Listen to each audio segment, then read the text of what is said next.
Welcome to the deep dive. Today we're jumping straight into some pretty significant political commentary. Yeah, we're looking at what former Kaduna State Governor Nasir El-Rufai has been saying about the 2027 presidential election. Exactly. Specifically, his assessment of President Tinubu's chances for re-election. Our source here is an article from Restore Nigeria News, dated Wednesday, May 21st, 2025. And our goal really isn't just to repeat what he said. We want to kind of unpack his reasoning. Why does he think Tinubu won't get a second term? Right. We want to explore the factors he points to, understand the context, and basically give you a clear picture of this, well, influential viewpoint looking ahead to 2027. So let's get into it. The report says El-Rufai categorically rejected the likelihood of Tinubu winning again Yeah, that's strong language. He didn't just say it's unlikely, he called it unfeasible. and suggested anyone thinking otherwise is, quote, living in a different reality, not Nigeria. Wow. Okay, so he's not holding back. What's driving this certainty, especially given his own APC background? Well, it seems to boil down to his perception of a major shift in the political mood. He argues there's this widespread discontent. Driven by the economy, mostly. And maybe governance issues. Exactly. The article mentions growing discontent among citizens regarding the current economic situation and governance effectiveness. He seems to think these issues are now sort of overriding everything else. The tough times people are facing are just changing the game entirely. Pretty much. He feels those favorable conditions that helped the APC before, well, they're just no longer present. The national mood, he believes, is leaning towards change. Now, we've seen this before, where economic pain becomes the dominant factor, eclipsing incumbency advantages. We've definitely seen the economy play a huge role. Think back to, say, the run-up to 2015. But El-Rufai seems to be arguing that the current level of frustration is particularly deep. Deep enough to potentially cancel out the usual perks of being the ruling party, like resources and structure. That seems to be his reading of the situation, yeah. Okay, but here's a twist. The article also mentions lots of new people joining the APC. Defections, right. Normally, a party would spin that as positive. Right, as a sign of strength. But El-Rufai has a very different take, almost cynical, really. How so? He suggests many joining aren't doing it out of belief in the party. It's more about personal interests, things like seeking appointments and contracts. Ah, so it's transactional, in his view, not real grassroots support. That's the implication. He even warns it could give the APC leadership a misleading sense of security. They see the numbers going up, but it might not translate into actual votes. Is that kind of politics switching sides for personal gain common?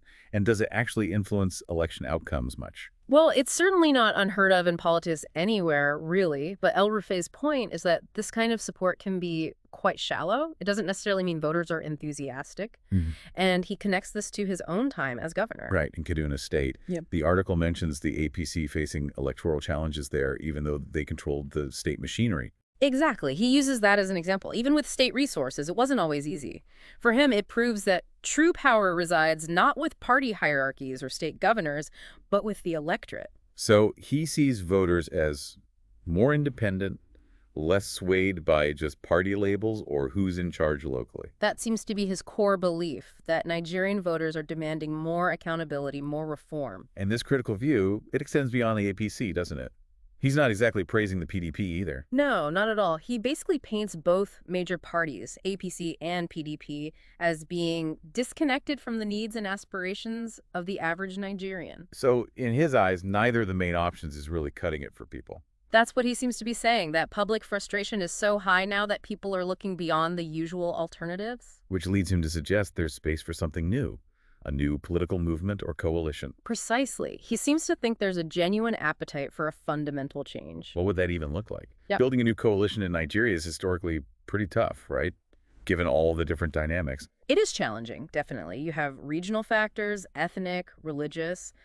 But El-Rufai seems to be betting that the shared experience of economic hardship might be strong enough to, well, bridge some of those divides. Interesting. And he ties this back to those defectors joining the APC, too. Yeah, he points out that according to the report, many of them are apparently under investigation by anti-corruption agencies. Okay, so not only are their motives questionable in his view, but they might also bring, let's say, baggage, making voters even more wary of these recycled political figures, as he calls them. Right. It all feeds into his main argument that the idea of Tinubu getting reelected is basically a fantasy. He really uses that word, He does. He thinks anyone believing it is just out of touch with the reality Nigerians are facing. That the goodwill, whatever there was, has eroded because of the difficulties. and that no amount of campaigning or alliance building can fix that fundamental discontent. That appears to be his bottom line.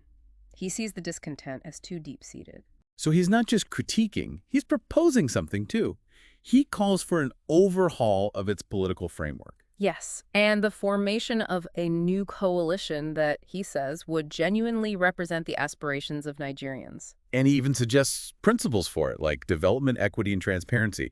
Sounds like a call for a complete reset. It does. He seems quite optimistic about the potential for this, citing growing awareness and engagement among citizens. But realistically, Right.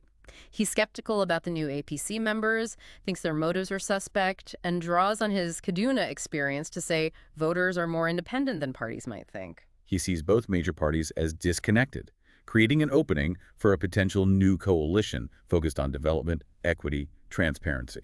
Yeah, essentially, he argues the basic ingredients a ruling party needs for a second term, like a reasonably satisfied public, genuine party support, a strong track record. He just doesn't see them in Nigeria right now. It's certainly a provocative analysis. Hmm. So, thinking about what El Rufai laid out, what do you, listening now, believe will be the most crucial factors shaping the 2027 election outcome?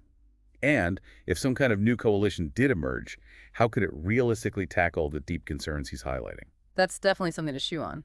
Indeed. Plenty to think about there. Thanks for joining us for this